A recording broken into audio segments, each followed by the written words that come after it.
चत्तारि पुरुष जाया कन्नत्ता तम जहाँ उन्नते नाम वेगे उन्नते संकप्ते उन्नते नाम वेगे प्रणत संकप्ते प्रणते नाम वेगे उन्नत संकप्ते प्रणते नाम वेगे प्रणत संकप्ते।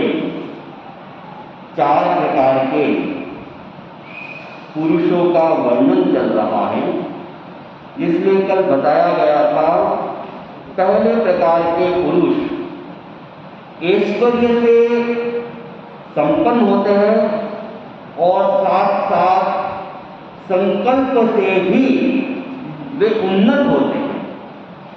दूसरे प्रकार के पुरुषों के बारे में कहा गया कि वे ऐश्वर्य से उन्नत होते हैं लेकिन संकल्प से वे प्रणत होते हैं, यानी ऐश्वर्य संपन्न होने के बावजूद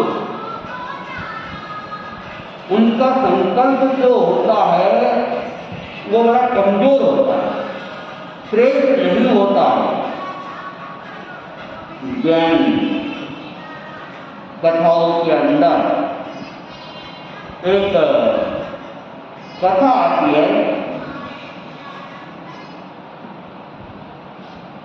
वो कथा घटना है पूर्व महाविजय क्षेत्र की नगरी थी कुंडगिरी। वहां का राजा था राजा महापद्म और उनकी पत्नी का नाम था पद्मा और उनके 2 पुत्र थे, एक का नाम था पुंडरीक और एक का नाम था कुंडली। महापद्म राजा अच्छे ढंग से अपने राज्य का संचालन कर रहा था और लंबे समय तक संचालन करते करते एक बार उनकी नगरी के अंदर आचार्य धर्मघोष का आना हुआ। राजा भी श्रद्धालु था, धार्मिक विचारों वाला था। वह आचार्य धर्मघोष के प्रवचन में जाता है, प्रवचन सुनता है और उसके भीतर भी वैराग्य जागृत हो जाता है। उसने अपने बड़े पुत्र पुंडरीक को राजा बना दिया, राज्याभिषेक कर लिया और छोटे पुत्र पुंडरीक को युवराज बना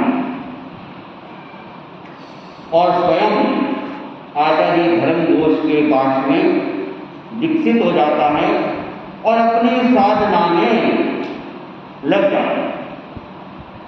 समय बीतता जा रहा था। लंबे समय के बाद में पुनः आचार्य धर्मघोष का पुंडरीकिनी नगरी में आना हुआ तो राजा महापद्म के दोनों पुत्र पुंडरीक और पुंडरीक भी दर्शनार्थ आए, सेवा की, प्रवचन सुना। तो प्रवचन के दौरान छोटे पुत्र पुंडरीक के मन में वैराग्य जागृत हो जाता और वह आचार्य धर्मघोष के पास में विकसित हो जाता है। और जो राजा था पुंडरीक, उसने भी श्रावक के 12 व्रत स्वीकार कर।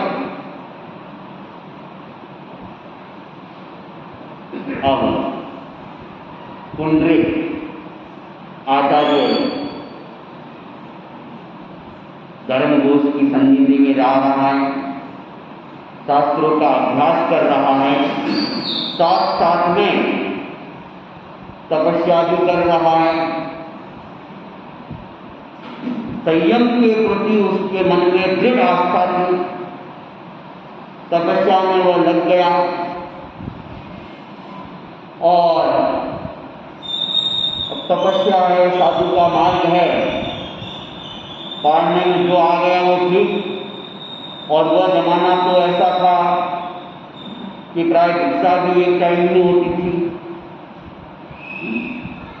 और सरस निरस जो मिला खा लिया, फिर वापिस तपस्या में लग। तो कहते हैं करते करते करते 1000 वर्ष तक संयम जीवन का पालन किया, तपस्याएं की, लेकिन सरस निरस आहार करते करते कुंडलिक के शरीर के अंदर का ज्वर पैदा हो गया, शरीर में एकदम गर्मी हो गई, जलने लगा शरीर, और उस वेदना को वह सहन कर रहा था। आचार्य धर्मघोष के साथ विहार करते करते करते पुनः कहाँ आते हैं, पुंडरीकिनी नगरी में आते हैं। अपने बड़े भाई राजा पुंडरीक की नगरी में आते हैं। पुंडरीक की दर्शन करने के लिए आया, आचार्य धर्मघोष के दर्शन किए, अपने छोटे भाई मुनि के दर्शन किए, और दर्शन किए तो जानकारी मिली शरीर में ज्वर हो रहा है, भयंकर पीड़ा हो रही है। तो भाई ने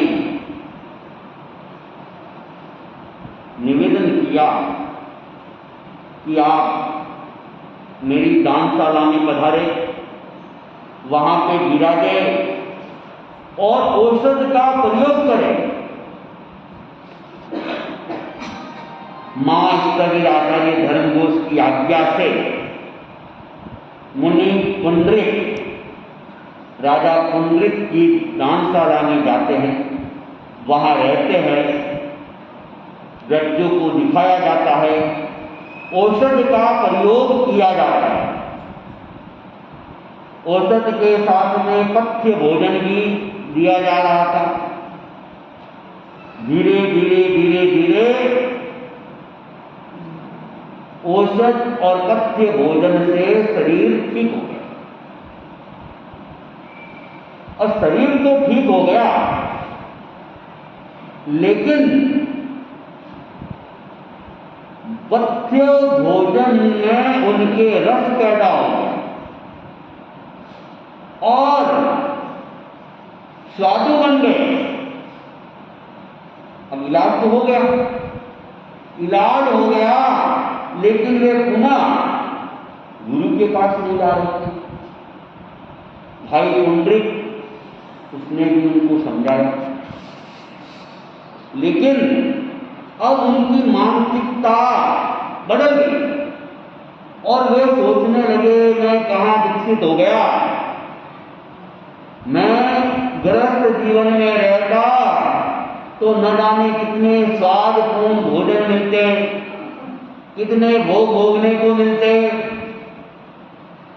मन उनका कमजोर हो गया, संकल्प उनका गिर गया, संकल्प से वे प्रमाद हो गए। भाई पुंडरीक अनेक बार उनको समझाने का प्रयास किया, लेकिन अब जब एक बार व्यक्ति का संकल्प गिर जाता है, मन अस्थिर हो जाता है, तो बड़ा काम कठिन। तो राजा पुंडरीक ने उनको पूछ लिया, क्या आप अब गृहस्थ अवस्था में आना चाहते हैं क्या? और पूछने की ही देरी थी।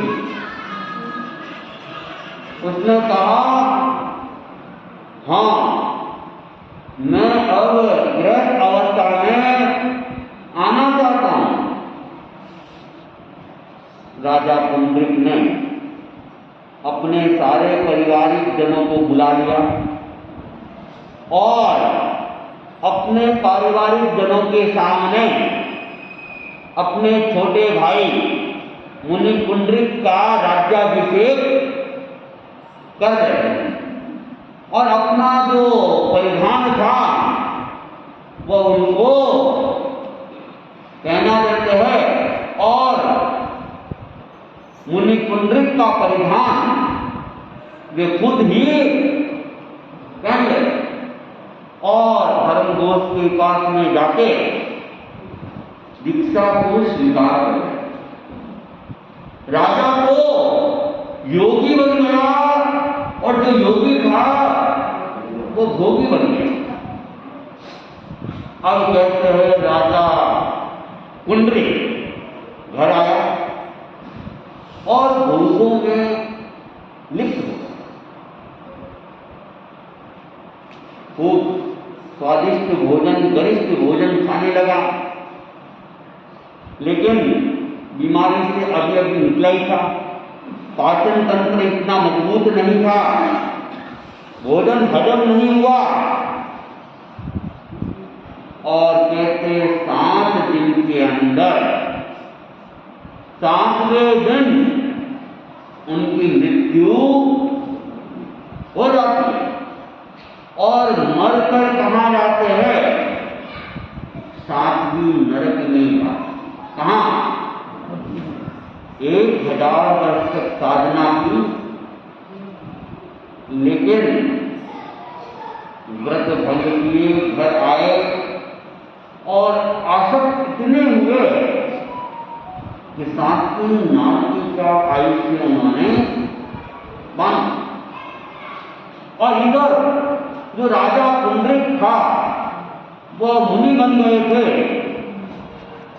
और उन्होंने देखा अब मुझे आत्म कल्याण करना चाहिए, तो वे भी किसमें लग गए? तपस्या में लग गए।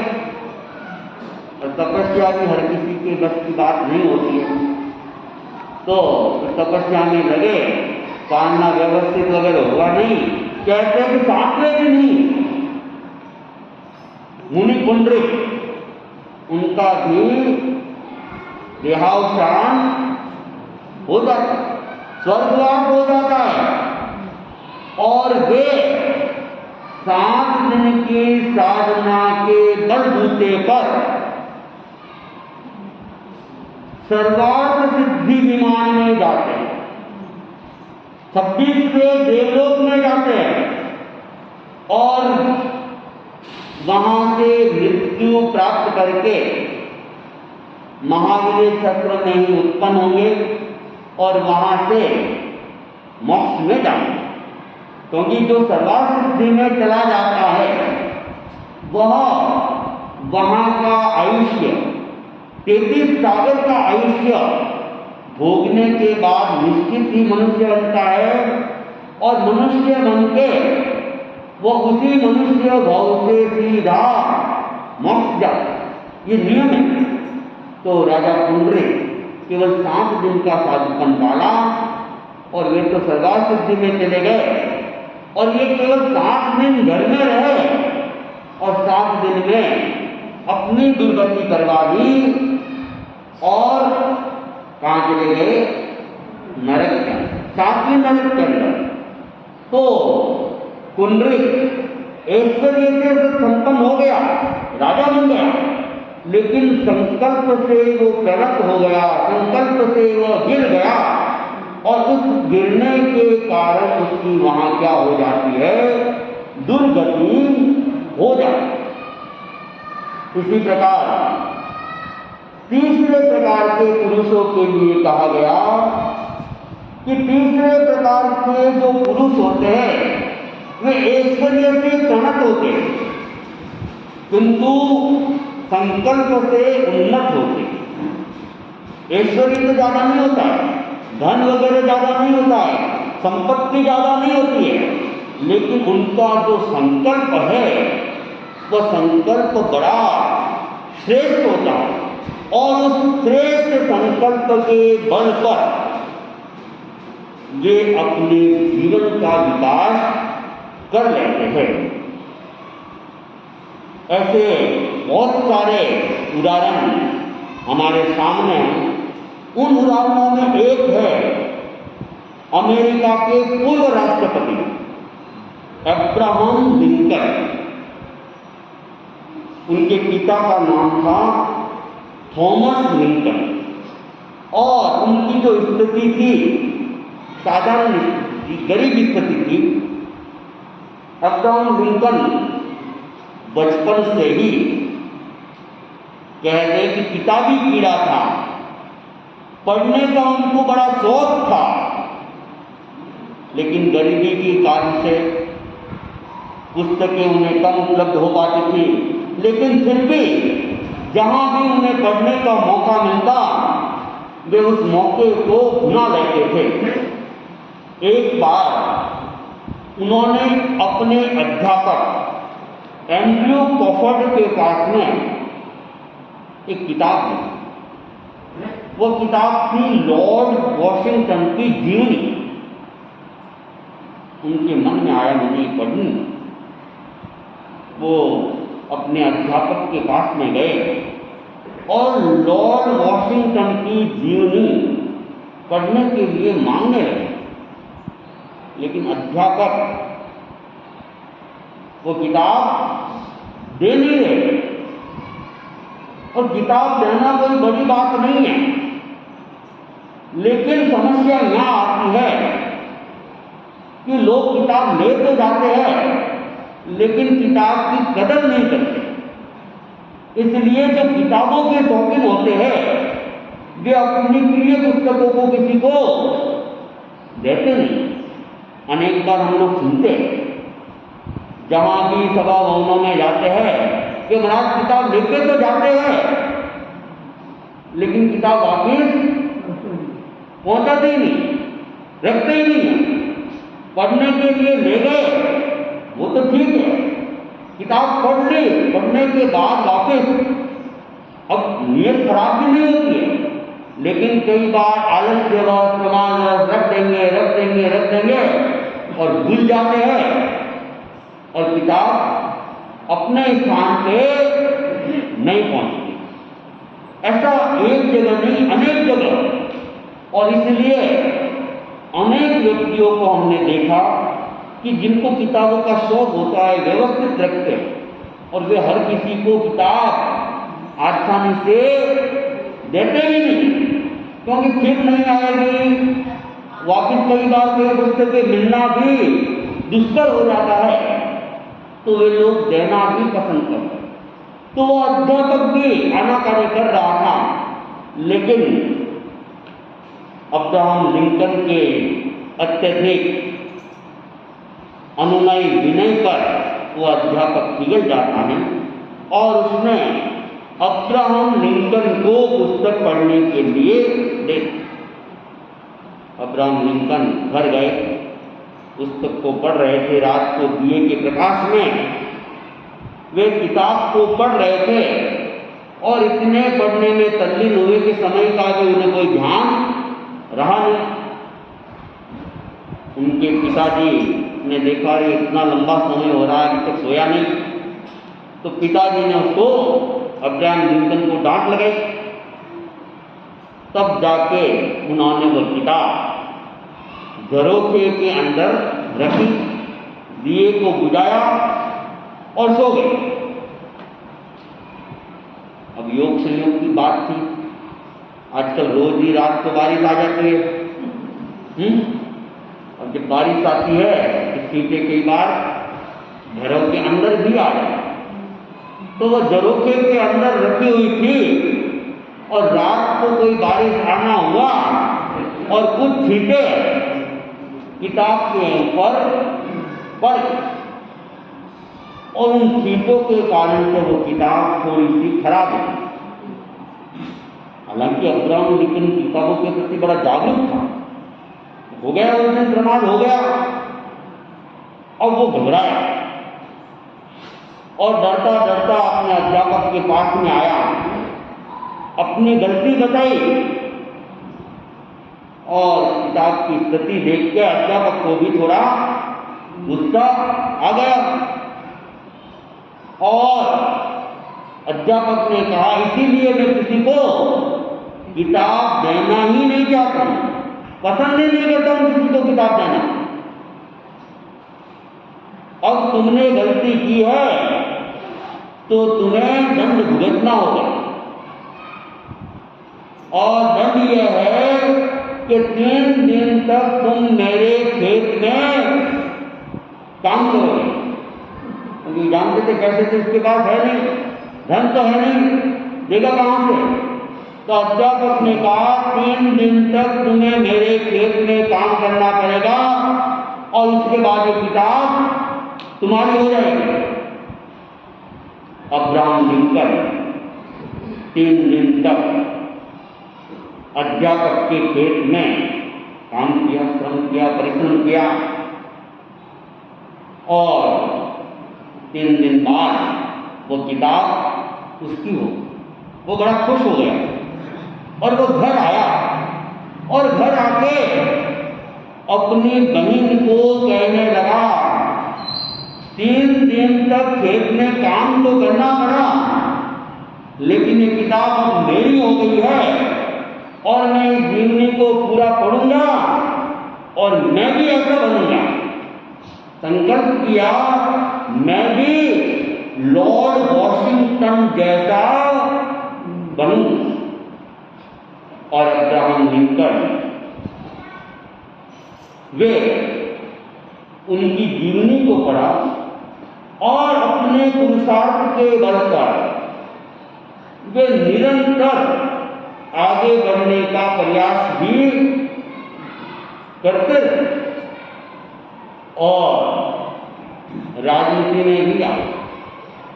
कहते हैं शायद उन्होंने 50 या 51 बार चुनाव लड़े होंगे और हर बार हार गए, लेकिन फिर भी निराश नहीं हुए। और 52वीं बार वे चुनाव जीतकर अमेरिका जैसे देश के राष्ट्रपति बन गए।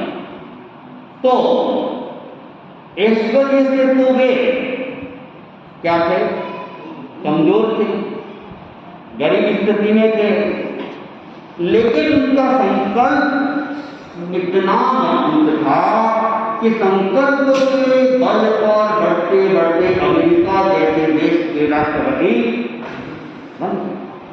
हमारे देश में बहुत सारे उदाहरण, APJ अब्दुल कलाम जो भारत के अच्छे राष्ट्रपतियों की गिनती में गिने जाते हैं, कहते हैं उनकी भी पारिवारिक स्थिति बड़ी कमजोर और पढ़ते समय अखबार बेच बेच के वे अपने स्कूल की फीस वगैरह चुकाते थे, अपना काम चलाते थे। लेकिन पढ़ते पढ़ते इतना विकास किया कि देश के महान वैज्ञानिक बने और बाद में वे देश के महान राष्ट्रपति भी बन गए।